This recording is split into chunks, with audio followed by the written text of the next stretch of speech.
Welcome to Grit, the Real Estate Growth Mindset podcast, hosted by Brian Charlesworth, founder of Sisu. Sisu provides growth automation software for real estate. You'll hear stories from real estate thought and technology leaders, team owners, and brokers on how they grew their business in a rapidly changing industry.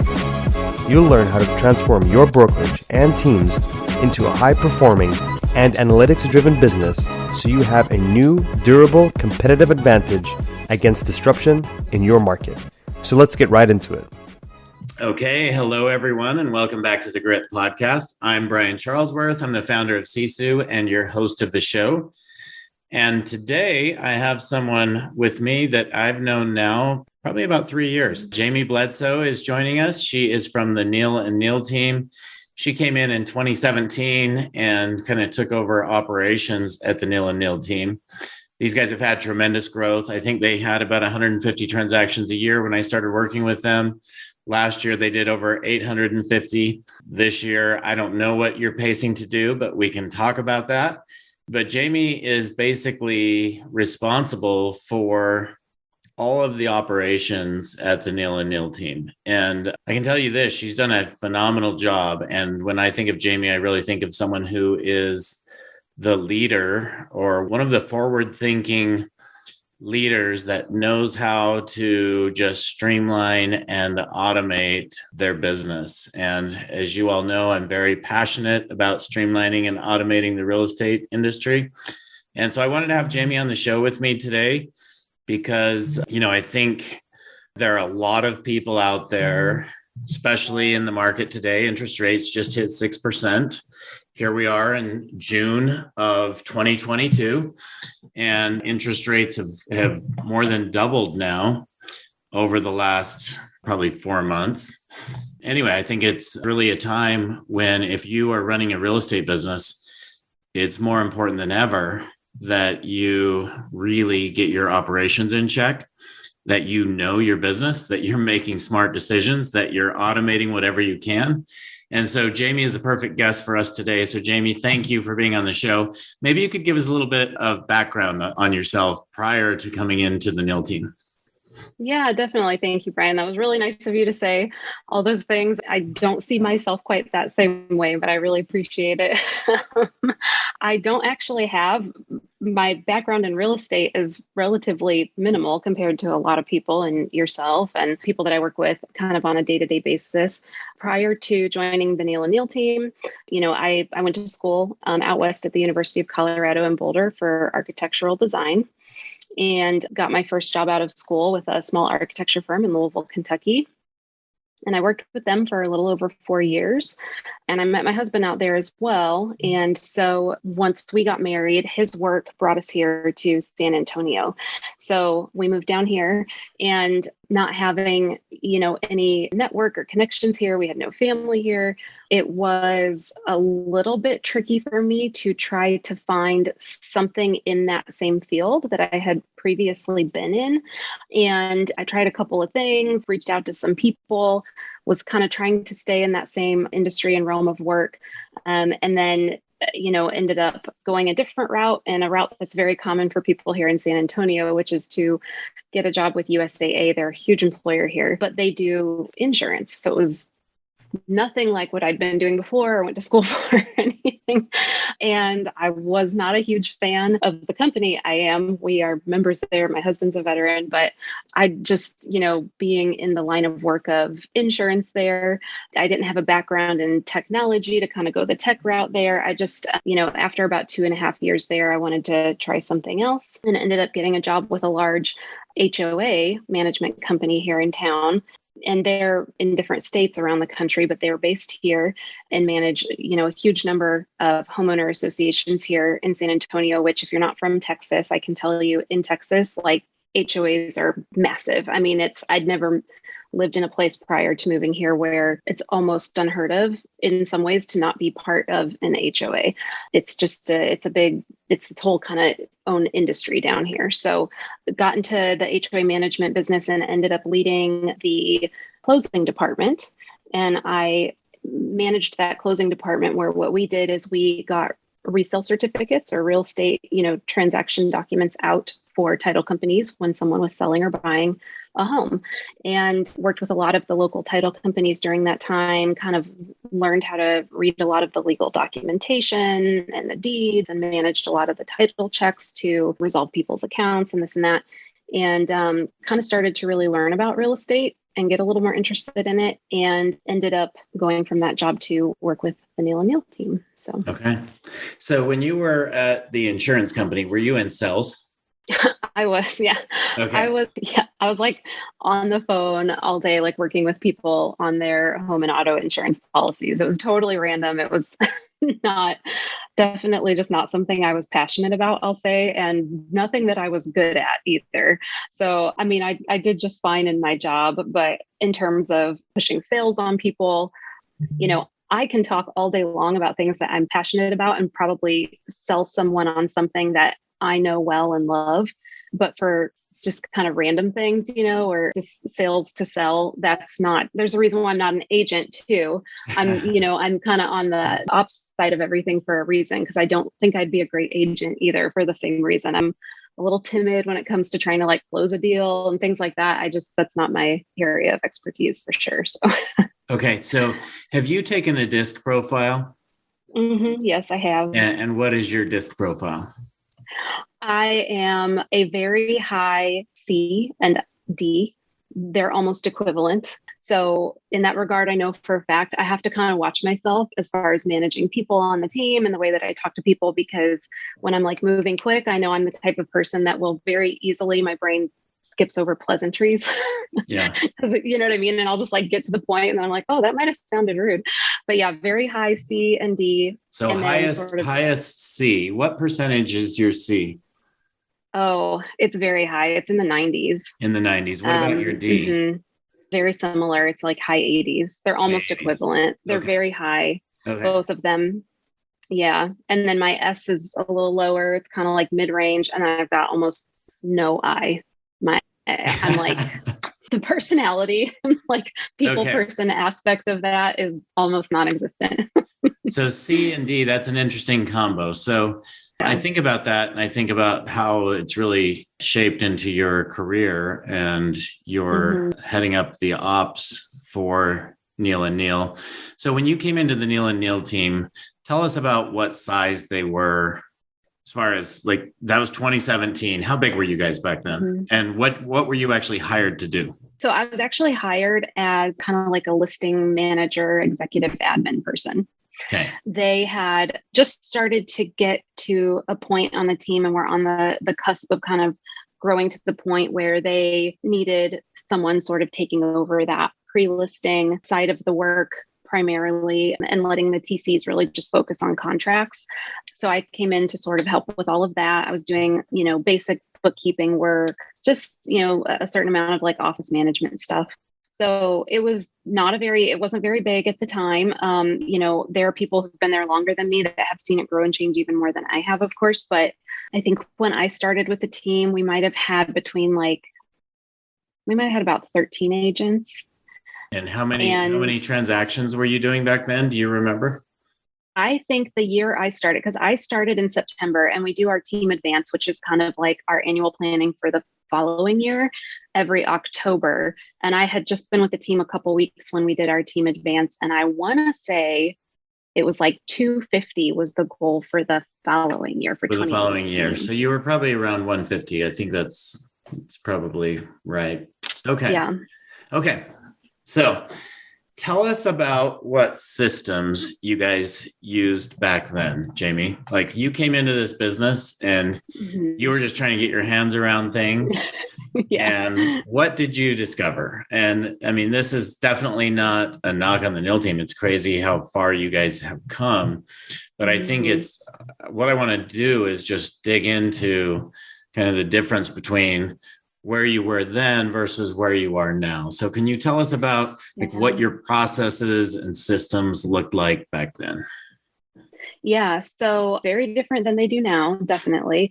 And when I came in, and I always have to give Clint and Shane so much credit because they're very forward thinkers in terms of what systems we can use. They're always looking at and researching different systems that are out in the world to help improve as we grow, different areas, different processes, things of that nature. So they stay very informed and on the forefront of kind of just systems that are out there in general and ways that we could maybe use or leverage them to our benefit as a team. So when I came into the team, they were using Trello in a sort of minimal sense. There was a certain amount of transaction management that was happening in Trello, but it was more almost used like communication venue for some of the different people that were working on different parts of the transaction to kind of house everything and communicate in one place. It wasn't really a transaction management process that was built out or in there. So we had a VA that would help put together payout information, lead source information. She would sort of do that. We were using CTEs for some of that stuff and just spreadsheets, and she was putting that stuff together. And then she would post it on the Trello card.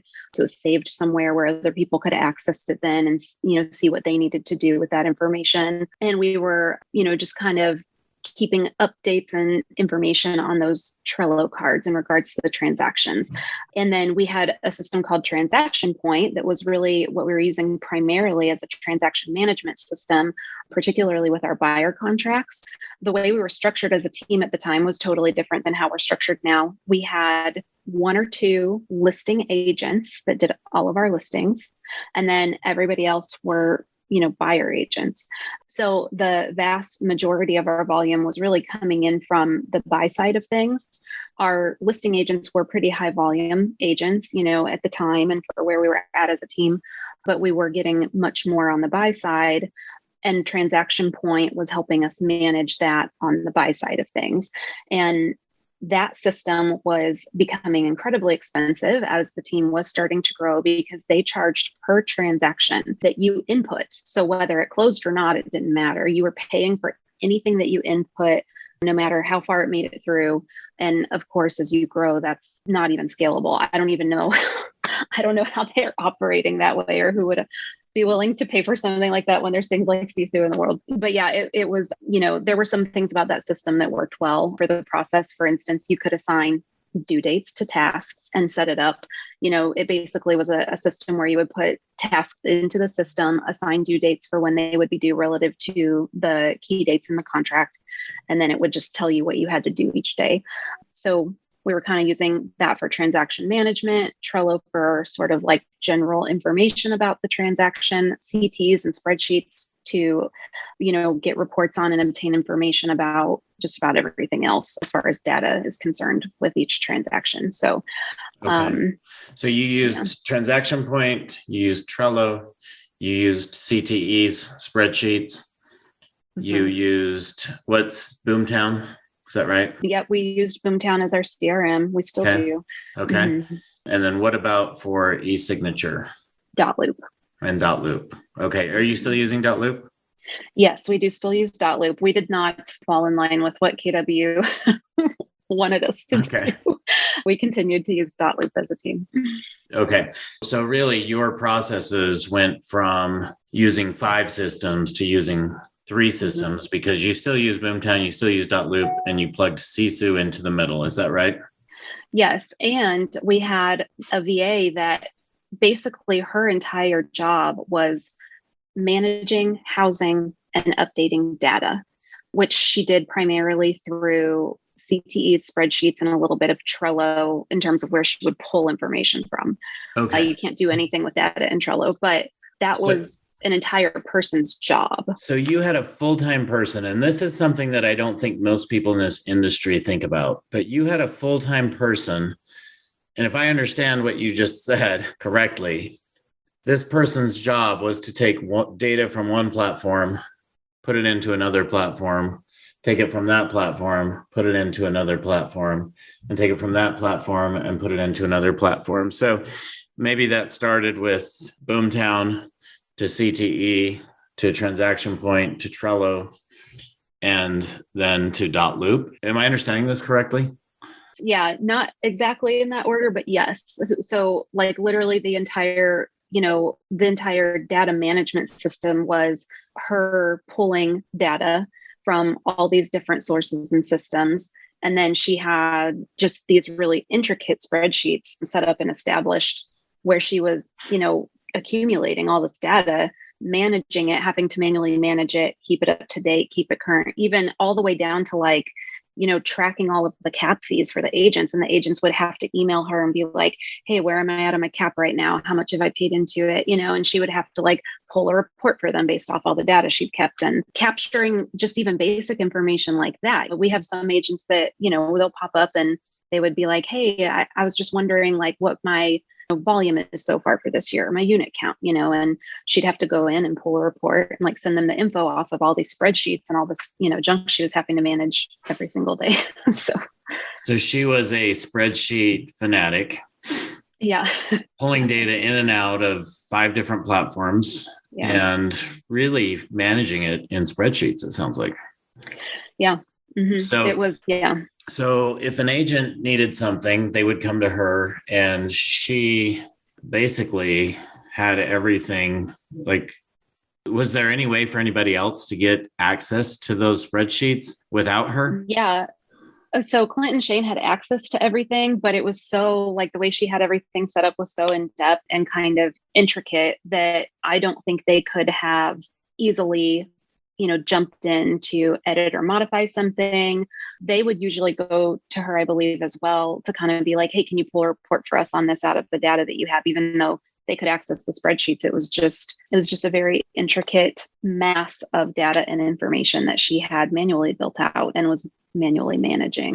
Yeah. So, I mean, we work with over 3,000 teams here, and I would say pretty much all 3,000 of those teams, when we met them, that's similar to how they were doing business.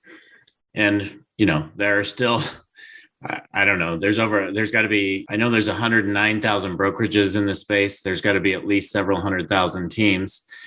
And I would say the bulk of them are still doing business that way. I feel like it definitely puts a cap on your ability to grow with a system like that. There's only so much you can do with that for so long. Yeah. If your goal is to grow the business, definitely. And I think too, for Clinton Shane as business owners, for myself as someone who's managing the operations of the team, you need to be able to, at the click of a button or the snap of your finger, pull that data, see reports, see information, and keep track of that easily. So we've come a long way since then, definitely. Yeah. So, okay. So let's talk a little bit about that. So you became the head of operations, and Sisu came into your world about January of 19 is when we launched the platform officially. Yeah. So you must have been around for over a year, just over a year at that point.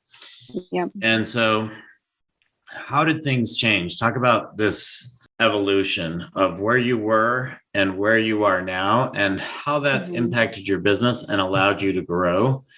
And it seems to me you actually have less people on staff than you did then as well, but I could be wrong. Yeah, we have. So we have probably a few more on staff than we did back then, but not by much, considering the amount of growth that we've experienced. And we've been able to leverage some of the people, for instance, that VA that was housing all the data, we were able to shift her into a different role completely because we no longer needed an entire person doing that anymore. And we were able to take someone who knew the business, knew the back end, knew the processes, and use her in a way that in the team and for support that was far more beneficial than what she was doing before, where it was just replicating data over and over and managing and updating it all the time. So what does that mean? So she's now in a different role. I want to talk about that a little bit, but also, why do you no longer have this need for a data replicator?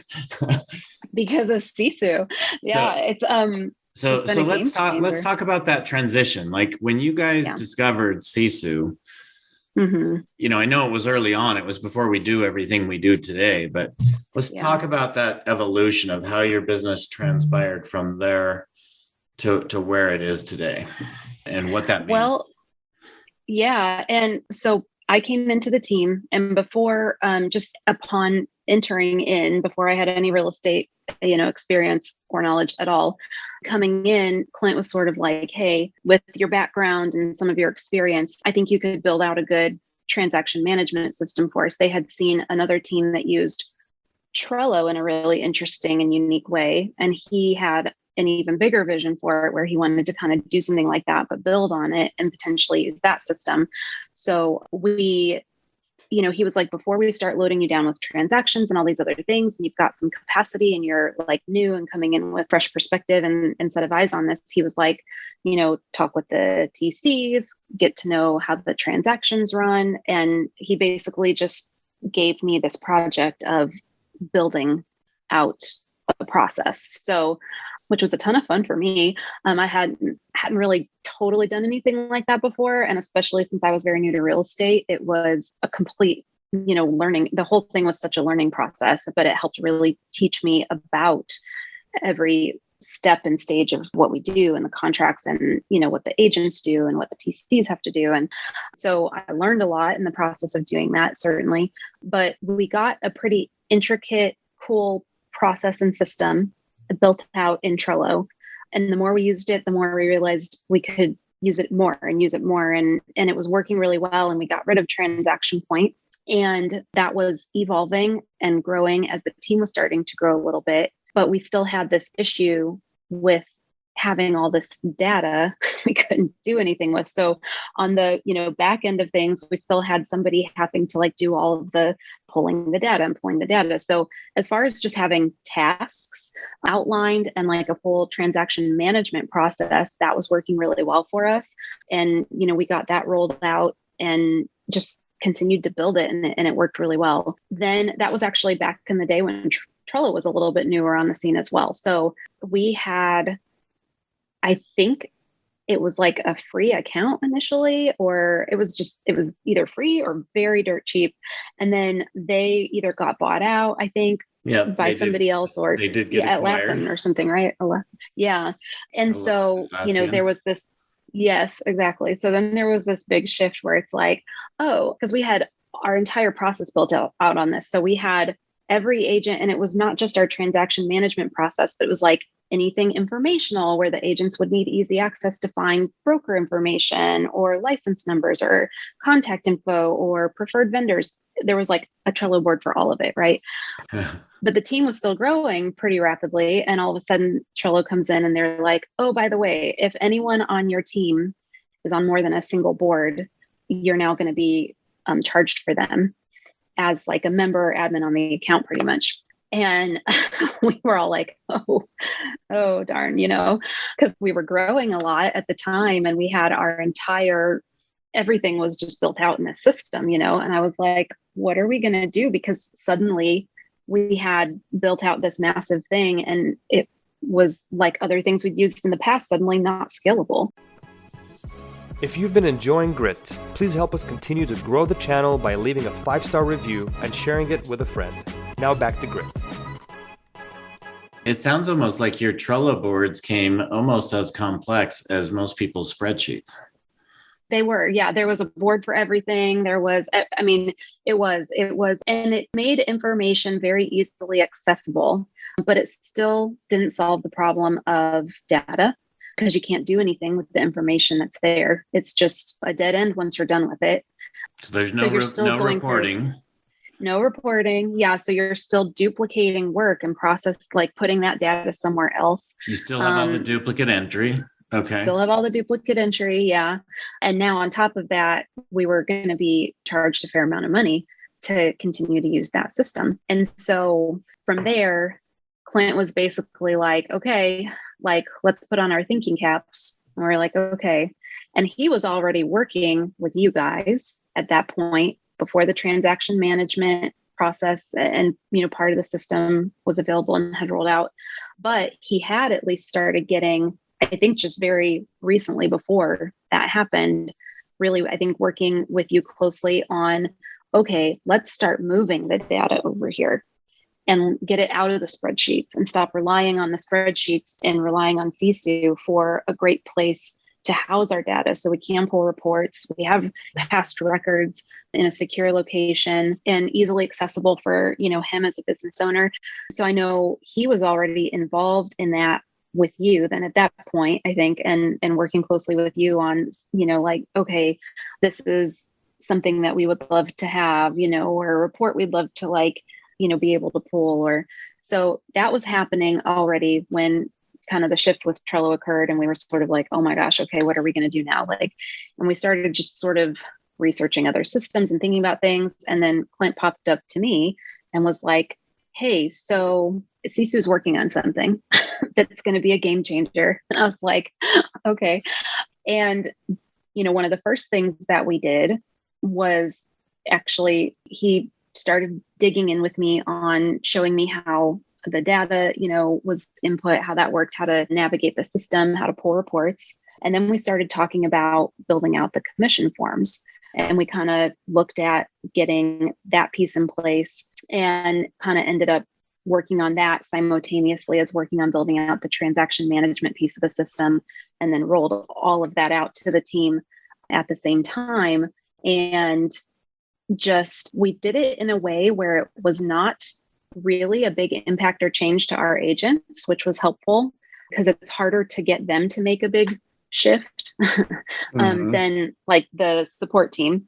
But it was a big change for our support team. So we rolled it out in a way that worked for everybody. We did beta testing with the TCs for a period of time, and I let them run things simultaneously alongside the systems that they were used to running. So, because there's nerves, anytime I think you're making a massive change like that, and I kept reminding them, I was like, it's really not a massive change, because the beautiful thing that Sisu allowed for me to do was keep our tasks that we had in place already, and our lists about our process and the steps we take and everything that we had spent so much time and so many years, really kind of building out and perfecting. It was all still there the exact same way. It was just better because we could assign the due dates to the tasks and leverage the task manager. And we still had the ability to look at it in a familiar way to Trello using the transaction stages board. So it felt less intimidating, I think, to the team when we made that transition because of that, all these things. But it was just a pretty seamless transition. And it allowed us to eliminate several other systems, open up capacity for everybody, as far as what our TCs are able to manage and handle and the capacity that they can take on. It's just, we had, when I first started with the team, we were a smaller team, yes, but we had TCs that were, running maybe 20 deals at a time. That's not closing 20 deals a month. That's running. So, under contract, pending and closing, running up to, 20 to 25 deals in a month timeframe. And it felt like a lot or kind of overwhelming with the systems that were being used in the process at the time. And now our TCs are running 50 to 55 in a month. And when I, talk with them and I'm like, hey, how's it going? How are you feeling about where things are at, your volume, the capacity? They even get shocked. They're like, man, I can't believe that I'm actually doing that number of transactions right now, because it just doesn't feel like that. It doesn't feel like it's that many, and it's because of the system. So yeah, it's allowed us to grow in ways that other systems just wouldn't have. So, one of the things that's allowed us to really streamline the real estate industry and to automate it is being so focused on just one industry, right? You look at Trello and they're serving every industry. You look at Sisu, we're serving one industry. And that's why we're able to drill and go so deep. And so when I hear you talk, you guys had a big pain point. And I remember going through this with Clint. You guys had a big pain point with commissions, as well as Trello, as well as CTE, as well as, you had all these different things going on where you had these pain points. Just trying to think of maybe you could talk about how those just kind of evaporated. Went away. Yeah. Yeah. The CTE forms just went away because they were just collecting data on lead sources and we have a payout structure on our team that is based a lot off lead source and a little bit off of volume. So, the split structure can shift and change depending on the volume that you've done, and it can be different depending on the original lead source. And so all of that had to be tracked, and it was being tracked primarily via CTE forms back in the day. And now that's information that's entered into Sisu. And not only can you pull a simple report either per agent so that you can see exactly, what they've done in terms of like volume, lead source, all that good stuff. But we have the ability to actually pull reports that take it down as granular as by lead source and conversion. And, and you're able to actually see, okay, we're paying for this lead source. And with the conversion rate, which agents are benefiting off of it the most and doing the best to convert it. And maybe, that agent, it's not working well for them. So we can talk with them about maybe, shifting their goals a little bit into looking at different types of lead sources and transactions, or maybe we need to pay for something over here that is never converting anything for us, and all that kind of stuff. So the CTEs went away because of that, and just being able to, house some of that data. The commission forms that was a big thing. It was, again, kind of going back to the spreadsheet. Everything was we're under KW. We do things almost like a miniature brokerage internally in terms of how we do commissions and splits and fees.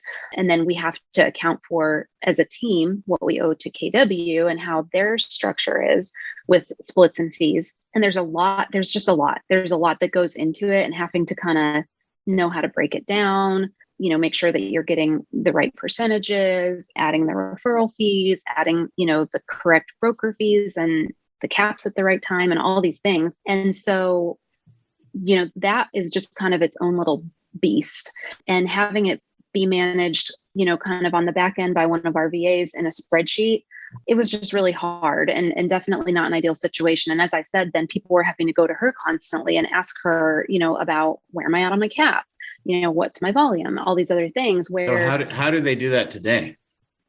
Well, Sisu, of course, with the commission forms, it's just everything's there. And the way that we do it as a team, I love it. And it's so great for our agents and for their individual businesses as well. We use Sisu for our team. The way that we do is so beneficial to them, because as soon as we get a transaction in, we're able to set all of the financial information, the breakdowns, the fees, everything up in the commission form from the beginning, and then just make adjustments as needed as we go along if something were to change, so that they're able to go in from the start and see, okay, what is my projected paid income off of this deal going to be?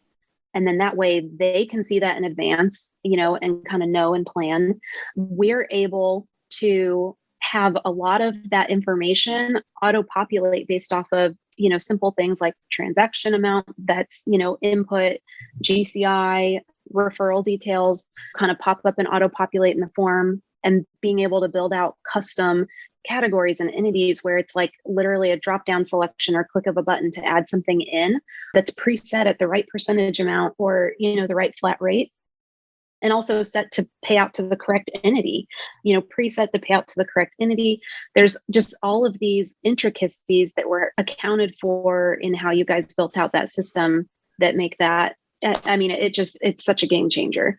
And it allows us to track and manage income really well from a team perspective. And we do our own internal audits now on our cap fees and our E&Os that we've paid out to KW, where we're able to see and track that a little bit better internally as we go through. And then also just on an agent level, I always tell the agents, that you can go in and pull an income report for yourself and for your business, whether you need to do that at the end of the year for taxes, or if you want to check it on a monthly basis. Like, this is awesome for your business, So it's just, that, and they can see their cap, they can see exactly where they're at when it's been paid. And for us, when we're doing the payouts, we can see it. So we're not accidentally overpaying and then having to hold money out on the next payment, which was, something that would happen a lot in the past before Sisu commission forms were available to us. So, oh my goodness, that has been huge. That's been huge. So commissions have been huge. Let's talk a little bit about transaction management, for everyone, transaction management means a different thing. For some people, that just means compliance review of documents. So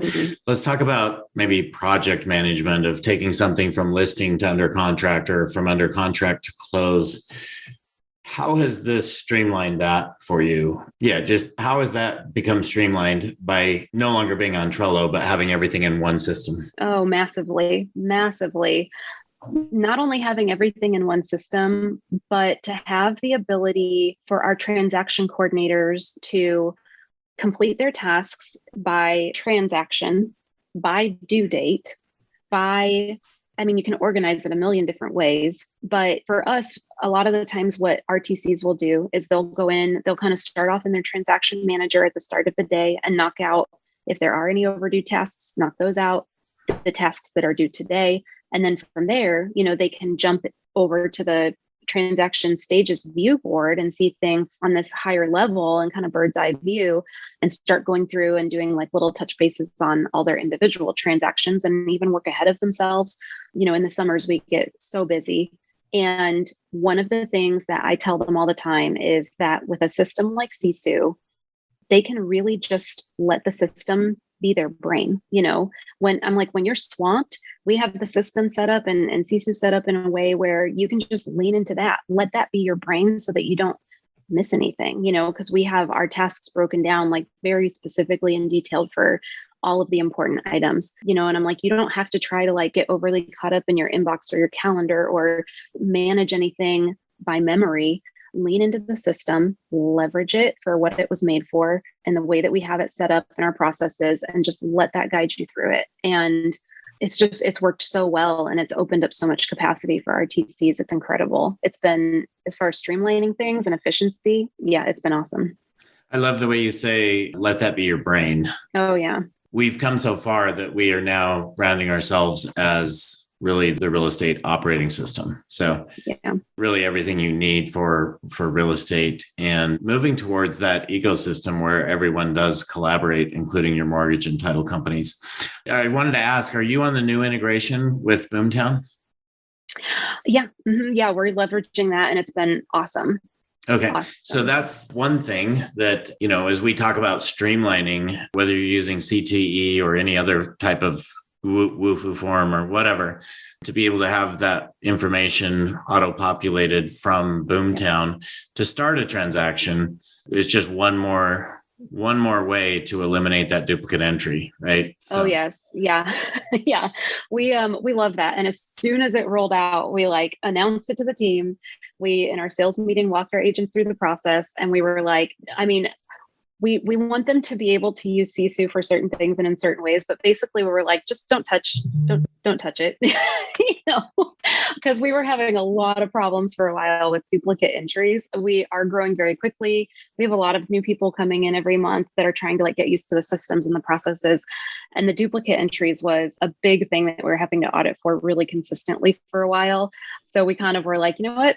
They're in Boomtown all the time, working their pipelines and managing their leads. And so now they can kind of continue to work out of that system and program. It eliminates the step for them having to go in and enter the information into Sisu prior to the TCs getting that contract from them and kind of taking it from there.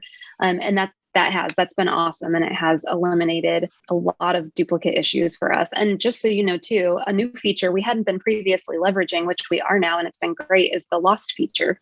We weren't using that before. And now I'm like, I can't believe that we weren't using this before, because our data was really skewed as far as appointment met and set data. Because if we lost a transaction, if something fell out, we would take out the contract dates and it would go back to appointment met or set. So that data was very skewed. And we recently hired a new director of lead operations. And so as he's come in and kind of started really digging into the lead source stuff and trying to really get some really cool new types of data and information and really track things that we haven't tracked as closely before for us. He was asking about, if there was a way we could really make sure that that appointment met and set data was accurate. And we started looking at the lost feature, and it was like, I can't believe we haven't been using this the whole time. So that's been really great. Great. That's the fun thing, is you'll discover constantly new things and new opportunities there. So Jamie, tell us about, we're getting close to being up on time here, but tell us about where your team is today. So what do things look like for your team today? What are things that I'd like for our team today? Well, first of all, how many transactions are you guys going to do this year? And what is the future of the Neal Neal team? Yeah, definitely. So I know you mentioned some numbers at the beginning that were a little bit higher than what's accurate for us right now. So last year we closed close to 650. for the year. And our goal for this year was to do 750. And right now we're on track to pretty much, I think, blow that out of the water if the year keeps going the way it is. I know the market's a little bit like, right now things could take a shift a little bit, but I'm pretty sure we're going to substantially bypass that goal this year. So we're excited about that. And we had a goal set to do 225 million in volume. And I don't think we're going to have any issues meeting that goal either. We have had record setting months the past few months on our team. Yes, we're growing and we're adding more agents pretty rapidly right now. We're adding agents rapidly, but still with one thing I appreciate about our team a lot is everyone on our team and in leadership is very protective of our team culture. So the interview process is quite lengthy and tedious. And we do things a little differently on our team where it's sort of like, if you come on our team, like we want people who are really like bought into what we're doing as a team, and not trying to like kind of go their own ways or who, just want leads, but are really like wanting to be incorporated into the team and bought into that and our culture and our way of doing things. And so, but even kind of with that and being a little bit picky and in how we recruit and who we onboard, we've been bringing on a lot of great agents lately who have been drawn to the team. So we're growing rapidly, but we also have some of we call them our OG agents, the ones that have been around and part of the team, for a long time now and like before me and since me and all that kind of stuff. But some of them are doing their highest volume numbers now than ever before. And so, one of our big listing agents on the team, well, I say listing, we've switched now. I know I was saying earlier, we had listing agents and buyer agents. We went hybrid at one point a while back where, anyone could do anything. So if you had a past client that needed to sell, like you could do that deal. You didn't have to pass them off to somebody else. So, but one of our agents on our team who does a lot of listings, I think he did 100 deals on his own last year. Wow. So yeah, it's really taken off, and definitely you have to have the systems, the support and the infrastructure in place to be able to do that and do it well and do it smoothly. And I've been a part of organizations in the past that didn't do it well and it didn't go smoothly. And I've just been so impressed with the leadership on our team and how they've handled the growth and the systems that they have in place and the partnerships that they have in place to support that. And Sisu's been a huge part of that for us. So how many agents are you guys up to now? Almost 60. Okay. Yeah. Well, congratulations on all of your growth.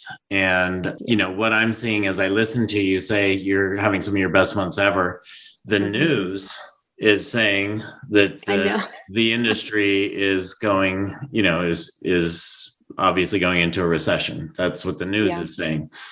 We all know that the supply is not as great as the demand today. Right. And homes will sit on the market longer with interest rates more than doubling. We're seeing some of that now. Yeah. That being said, what I'm seeing is our customers are all having some of their best months ever because they have the right systems in place. And I think this is the time that, those who don't have their systems in place, those who don't run their business like a business, those who don't make decisions from true numbers and analytics, they probably won't be in the market much longer. Those teams like you will continue to take market share. That's my prediction. We'll see how it plays out. Yeah. So anyway, thank you so much for joining us today. The last thing I wanted to ask you is just a couple of questions about your personal life. Okay. Like, what are some of the things you like to do for like growing your mind and learning? Do you prefer podcasts? Do you prefer books? What are some things you would recommend for other people that might be in your shoes? I hate to say this because I feel like I almost judge myself. So I feel like other people might as well, but like, I'm not a big reader. I feel like super smart people are always big readers. And so it makes me feel like, hey, Gary Vee doesn't read anybody else's books. So. Oh, really? Okay. Well, I feel a little better then. But yeah, my husband's like a big reader and he like loves to learn and, and I'm just not a big reader, but I love listening to podcasts. I'm big on podcasts and I like to actually watch like YouTube videos for things that I'm like trying to learn about and figure out and just kind of like do research online. And so those are some of like my go-to things, like when I get up before my husband and son and I'm having my quiet time and my cup of coffee before all the chaos starts early in the morning. Like that's usually what I do, is I'll, read my Bible for a bit and then turn on a podcast about leadership or just progressive thinkers that I like to follow online. Or, if there's something that I'm trying to like figure out for work or dig into, I might actually hop into Google and YouTube and start looking for videos so that I can kind of figure stuff out, and like see what other people are doing that's worked, because I think that that's where I feel like I learn a lot from like getting thoughts and ideas from other people too, and actually I have to say that's been an awesome thing about Sisu as well. I know you guys have sent people kind of in my direction to ask questions about how we've set up our systems and processes, and just getting to kind of network that way with other director of operations or, managers all around the country. I'm so thrilled whenever people reach out to me and you guys send me someone that I can talk to, because I not only love talking about Sisu and our systems and stuff and helping them in any way I can, but I just love hearing about what they're doing too, and it's always great to trade notes and to see what people are doing. So great. So Google University, I'm a big believer in that. I'm a big believer in podcasts. The fact is you can learn anything from Google today, which I actually think is having a massive impact on the universities across the country. So for those who want to reach out to you, Jamie, and want to get a hold of you and want to network with you, what is the best way to get a hold of you? Email is the best way. Jamie@nealteam.com. JAMIE@nealteam.com, NEALTEAM.com. And if you email me, it might not be immediately, but as soon as I can, I'll respond. And I'm in my email all day long. So. Okay. Awesome, Jamie. Well, again, congratulations on all of your success and just allowing your team to get up to the level that you're at by having simple systems that really streamline and automate your business. And geez, I'm excited to see where you guys end the year this year. And I know, me too. I'll be watching. So keep up the amazing work. And to all of our guests, thanks for joining us on the show. Today's a little bit different, where we really drilled into the operations of a real estate team. But I think it's a critical time in this space to drill into that. So Jamie, I really want to thank you for joining me and sharing what you guys are doing and being willing to take those calls from other teams in the industry as we move into this new market. Definitely. As always, it was wonderful talking with you, Brian. I feel honored that you had me on today. So thank you. And appreciate it. All right, everyone. We'll catch you next week on next week's episode of The Grit, and we'll see you then. Thank you for joining us on our podcast. If you have an interest in a free 7-day trial of Sisu, go to sisu.co, sisu.co. Make sure that you use the coupon code GRIT, that's GRIT, to waive all your setup fees and receive a 10% discount on your subscription. If you enjoyed listening to this podcast and want to subscribe, search GRIT, the real estate growth mindset, on iTunes, Spotify, or Podbean. And with that, we'll catch you next time. Take care.